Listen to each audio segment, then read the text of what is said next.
নমস্কার, স্পটার নিউজে আপনাদের স্বাগত।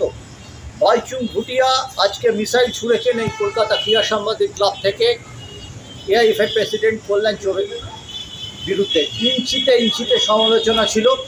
2 ঘন্টার মধ্যে তার জবাব দিয়েছেন কল্যাণ চৌবে। আমরা যোগাযোগ করেছিলাম প্রেস কনফারেন্স শেষ হয়ে যাওয়ার পরই। কল্যাণ বলেছিলেন 1 ঘন্টা ওয়েট করুন, আমি কোনো টেলিফোনে ইন্টারভিউ দেবো না, আমি একটা জেনারেল প্রেস স্টেটমেন্ট আমাদের এআইএফএফের গ্রুপে দিচ্ছি এবং সেটা আমাদের কাছে এসে দাঁড়িয়েছে, সেটা আপনারা দেখতে পাচ্ছেন। কল্যাণ চৌবের সেই প্রেস স্টেটমেন্ট, যেখানে তিনি বলেছেন যে বাইচুং ভুটিয়া এক্সিকিউটিভ কমিটির একজন মেম্বার, তিনি যা বলেছেন প্রেস কনফারেন্সে সেটা তো তিনি এআইএফএফের ফোরামেও বলতে পারতেন। এআইএফএফের ফোরামে তিনি রয়েছেন সেপ্টেম্বর মাসে 22 সালের সেপ্টেম্বর মাসে সভাপতি পদে হেরে যাওয়ার পর ফেডারেশনের বিরোধিতা করাই বাইচুংয়ের স্বভাব।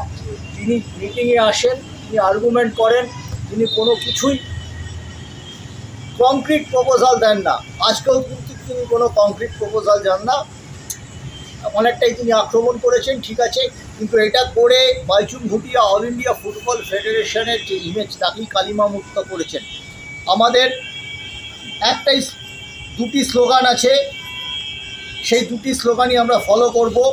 Football United the world and Indian football forward together, এটাই তিনি বলেছেন। এবং সেই সঙ্গে তিনি বলেছেন, বাইচুং ভুটিয়া যেটা বলেছেন সেটা 2রা জুলাই করতে পারতেন এক্সিকিউটিভ কমিটির পরবর্তী মিটিংয়ে।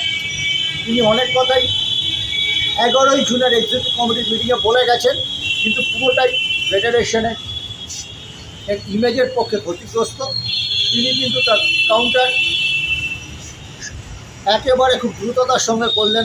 বোঝাই যাচ্ছে ফেডারেশনের আন্ডারে, ফুটবল হাউসের আন্ডারে বাইচুং এবং কল্যাণ চৌবের লড়াই কতটা জমে উঠেছে। এদিন কিছুটা বিলোদা বেল্ট হিট করে বাইচুং বলেছেন, কল্যাণ চৌবে কী ফুটবল খেলেছেন, আমি 11 বছর ইন্ডিয়ার ক্যাপ্টেন ছিলাম, আমি কোনোদিন ইন্ডিয়ার বারের নিচে তাকে খেলতে দেখিনি। কিন্তু এটাও ঘটনা, ওই 11 বছরের সময় 8টি ক্লাবে কিন্তু কল্যাণ খেলেছেন।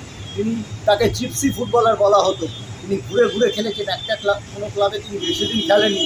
মোহনবাগান, ইস্ট বেঙ্গল তিনি খেলেছেন, তিনি গোয়াতে খেলেছেন, মুম্বাইতে খেলেছেন মাহিন্দ্রা ইউনাইটেডের হয়ে।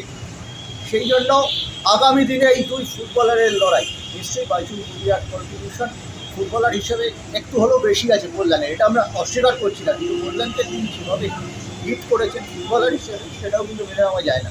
যাই হোক, কোথায় দাঁড়ায় এবং সুপ্রিম কোর্টে যে কেস পেন্ডিং আছে 14ই জুলাই, সেটা খোলার পরে কী ভার্ডিক্ট দেয় নতুন সংবিধান নিয়ে, সেদিকে আমাদের নজর থাকবে।